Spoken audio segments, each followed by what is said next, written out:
आज हम बात करने जा रहे हैं क्लास 11th के चैप्टर 1 की। और ये सब्जेक्ट है राजनीतिक विज्ञान, पॉलिटिकल साइंस का है चैप्टर 1, जिसके मैं आप सभी के लिए 60 एमसीक्यू तैयार करके लाया हूँ एग्जाम के पर्पज से, जो आपको एग्जाम में बहुत ज़्यादा हेल्प करने वाला है। सबसे पहले मैं आपको बता दूं, अभी के जितने भी पैटर्न्स एग्जाम हैं उनमें सभी में एमसीक्यू के प्रश्न पूछे जाएंगे, इसलिए आपको अपने चैप्टर से अधिक एमसीक्यू को तैयार करना पड़ेगा। क्योंकि पहले ऐसा होता था कि चैप्टर से 4-5 एमसीक्यू उठा के दे देते थे, लेकिन अभी पूरा एमसीक्यू बेस्ड एग्जाम ही होने वाला है। इसके लिए आपको अच्छे से एमसीक्यू के प्रश्न को तैयार करना जरूरी है। तो चलिए शुरुआत करते हैं संविधान क्यों और कैसे का 60 एमसीक्यू, जो आपके लिए बहुत ही महत्वपूर्ण होने वाला है क्लास 11th के लिए। तो आइए पहले प्रश्न की तरफ देखते हैं। पहला प्रश्न कहता है, संविधान सभा का अध्यक्ष कौन था? संविधान सभा के अध्यक्ष का नाम था doctor Rajendra Prasad. Option A जो है इसका सही उत्तर है, क्योंकि डॉक्टर राजेंद्र प्रसाद को ही संविधान सभा के अध्यक्ष के रूप में नियोजित किया गया था, बनाया गया था। भारत संविधान को अपनाया गया था, किसके द्वारा अपनाया गया था? तो भारत संविधान को संविधान सभा द्वारा अपनाया गया था। वहाँ कुछ समय के जो संविधान सभा थे, जिसको आयोजित किया गया था भारतीय संविधान के बारे में सोचने के लिए, उन्होंने ही संविधान सभा के मदद से भारतीय संविधान को अपनाया था। संविधान सभा के लिए चुनाव कब संपन्न हुआ? संविधान सभा के लिए चुनाव हुआ संपन्न 1946 ईस्वी में। ऑप्शन बी जो है इसका सही उत्तर है। नेक्स्ट है, भारतीय संविधान कब लागू हुआ? भारतीय संविधान लागू हुआ 26 जनवरी 1950 को। भारतीय संविधान लागू करने में जो समय लगा था वो था 26 जनवरी 1900। नेक्स्ट है, संविधान सभा में मनोनीत सदस्यों की संख्या कितनी थी? संविधान सभा में मनोनीत सदस्यों की संख्या 93 थी। 93 उस समय सदस्य थे संविधान सभा में। नेक्स्ट क्वेश्चन है, किस दल ने संविधान सभा की बैठक का बहिष्कार किया था? तो मुस्लिम लीग के जो लोग थे, उन्होंने संविधान सभा के बैठक को बहिष्कार कर दिया। उन्होंने कहा कि मैं इसको नहीं मानूंगा। नेक्स्ट क्वेश्चन है, किस देश का संविधान अलिखित है, मतलब जिसे लिखा नहीं गया है? वो है ब्रिटेन। ब्रिटेन का जो संविधान है वो अलिखित है, किसी भी कागज पे इसे लिखा नहीं गया है। संविधान की प्रस्तावना को भारत की राजनीतिक जन्म कुंडली किसने कहा था? वो कहा था के.एम. मुंशी ने। ऑप्शन डी जो है वो सही उत्तर है। भारतीय संविधान किस प्रकार का संविधान है? भारतीय संविधान लिखित एवं विस्तृत संविधान है। तीसरा ऑप्शन जो है उसका सही उत्तर है। भारत की संविधान सभा का प्रथम अधिवेशन कब शुरू हुआ था? भारत के संविधान सभा का प्रथम अधिवेशन 9 दिसंबर 1946 को शुरू हुआ था। सी जो है वो उसका सही उत्तर है। किसने कहा कि भारतीय संविधान वकीलों का स्वर्ग है? ये कहा था प्रोफेसर आइवर जेनिंग्स ने। ऑप्शन सी जो है या फिर ऑप्शन 3 जो है ये इसका सही उत्तर है। किसने संविधान सभा में 13 दिसंबर 1946 को उद्देश्य प्रस्ताव पेश किया था? पंडित जवाहरलाल नेहरू ने किया था। पंडित जवाहरलाल नेहरू ने 13 दिसंबर 1946 को उद्देश्य प्रस्ताव पेश किया था। डॉक्टर भीमराव अंबेडकर किस समिति के अध्यक्ष थे? डॉक्टर भीमराव अंबेडकर प्रारूप समिति के अध्यक्ष थे। ऑप्शन ए जो है इसका सही उत्तर है। भारतीय संविधान सभा के उद्घाटन अधिवेशन की अध्यक्षता किसने किया था? ये किया था डॉक्टर सच्चिदानंद सिन्हा ने। ऑप्शन सी मतलब कि तीसरा नंबर जो है इसका सही उत्तर है। संविधान में न्यायिक समीक्षा की व्यवस्था किस संविधान से ली गई है? ये लिया गया है अमेरिका से। अमेरिका से न्यायिक समीक्षा की व्यवस्था हमारे संविधान में जोड़ा गया था। संविधान सभा के द्वारा संविधान निर्माण में कितना समय लगा था? संविधान सभा के द्वारा संविधान के निर्माण में 2 वर्ष 11 महीने 18 दिन का समय लगाया गया था। मतलब कि ये ऑप्शन बी जो है इसका सही उत्तर है। संविधान सभा का चुनाव निम्नलिखित में से किस आधार पर हुआ है? संविधान सभा का चुनाव है वो किया गया है वर्गीय मताधिकार के हिसाब से। मतलब ऑप्शन 3 जो है वो सही उत्तर है। संविधान सभा के सत्रों में किसने यह मांग की थी कि भारत को समाजवादी संघ घोषित किया जाए? ये किया था प्रोफेसर के.टी. शाह ने। Professor K.T.. शाह। ऑप्शन 4 जो है इसका सही उत्तर है। किसने कहा कि संविधान के बिना कोई राज्य नहीं हो सकता है? ये कहा था जैलिनेक ने। जैलिनेक एक फिलोसोफर थे, इन्होंने कहा था कि संविधान के बिना कोई राज्य नहीं हो सकता है। किस संशोधन के द्वारा भारतीय संविधान की प्रस्तावना में पंथ निरपेक्ष शब्द जोड़ा गया है? वो था 42वां संशोधन। 42वां संशोधन के माध्यम से पंथ निरपेक्ष शब्द जोड़ा गया था संविधान में। राजनीतिक सिद्धांत के बारे में नीचे लिखे कौन से कथन सही और कौन से कथन गलत हैं? पहला कथन है राजनीतिक सिद्धांत उन विचारों पर चर्चा करते हैं जिनके आधार पर राजनीतिक संस्थाएं बनती है। ये बिल्कुल सही है, ऑप्शन ए जो है वो सही है। दूसरा कह रहा है राजनीतिक सिद्धांत विभिन्न धर्मों के अंतर संबंधों की व्याख्या करती है। ये इसका गलत है, ये ऑप्शन बी जो है वो गलत है। तीसरा कहता है यह समानता और स्वतंत्रता जैसे अवधारणाओं के अर्थ की व्याख्या करता है। राइट आंसर ऑप्शन सी जो है वो सही है। चौथा कहता है ऑप्शन डी यह राजनीतिक दलों के प्रदर्शन की भविष्यवाणी करते हैं। ये भी गलत है, ऑप्शन डी जो है वो भी गलत है। मतलब ए सही है और सी सही है, बाकी ये दोनों गलत हैं। यह कथन किसका है कि राजनीति ने हमें सांप की कुंडली की तरह जकड़ रखा है और इसे जूझने के सिवाय हमें और कोई रास्ता नहीं है? तो ये कहा था महात्मा गांधी ने। महात्मा गांधी ने कहा था कि राजनीति ने हमें सांप की कुंडली की तरह जकड़ रखा है और इसे से जूझने के अलावा इंसानों के बीच और कोई रास्ता नहीं है। ईसा पूर्व 5वीं शताब्दी में किसने अपने विद्यार्थियों से विचार विमर्श किया था कि राजतंत्र और लोकतंत्र में कौन सा तंत्र बेहतर है? वो किया था प्लूटो और अरस्तु ने, जो उस समय के बहुत ही ज्ञानी लोग में से माने जाते थे। इन्होंने ही किया था ये विचार कि राजतंत्र अच्छा होता है या लोकतंत्र अच्छा होता है। आधुनिक काल में सबसे पहले किसने सिद्ध किया कि स्वतंत्रता मानव मात्र का मौलिक अधिकार है?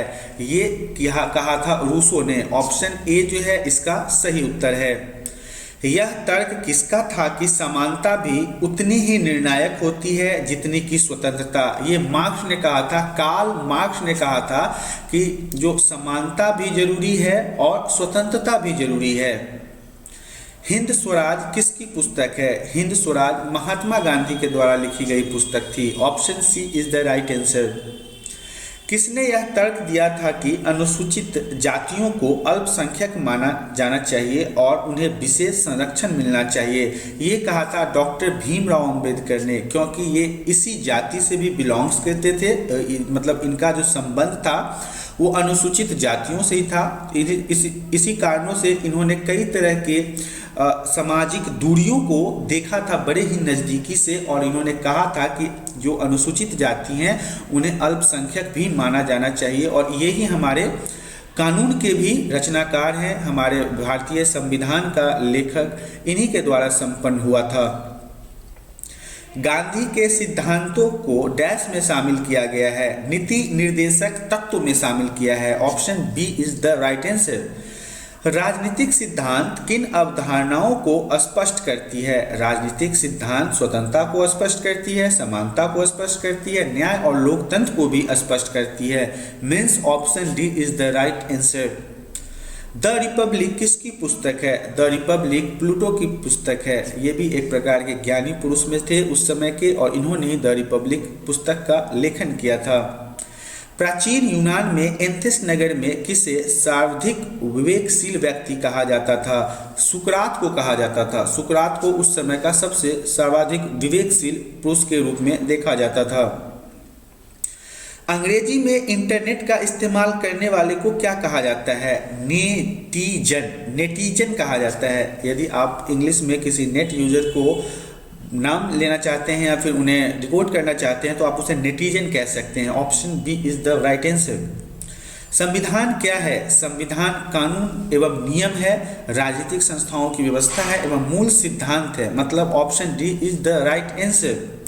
भारत के संविधान के क्या कार्य हैं? भारत के संविधान के कार्य हैं कानून बनाना, शासन व्यवस्था बनाना, नीतियां बनाना। मतलब कि ऑप्शन डी जो है उपरोक्त सभी इसका सही उत्तर होगा। भारत का संविधान कब लागू हुआ था? भारत का संविधान लागू हुआ था 26 जनवरी 1950 को। भारत के संविधान की रचना किसने की थी? भारत के संविधान की रचना डॉक्टर भीमराव अंबेडकर ने किया था। मैंने इससे पहले के प्रश्नों में भी आपको बता रखा है कि हमारे भारत में जिन संविधान को हम फॉलो करते हैं उसका लेखक डॉक्टर भीमराव अंबेडकर हैं।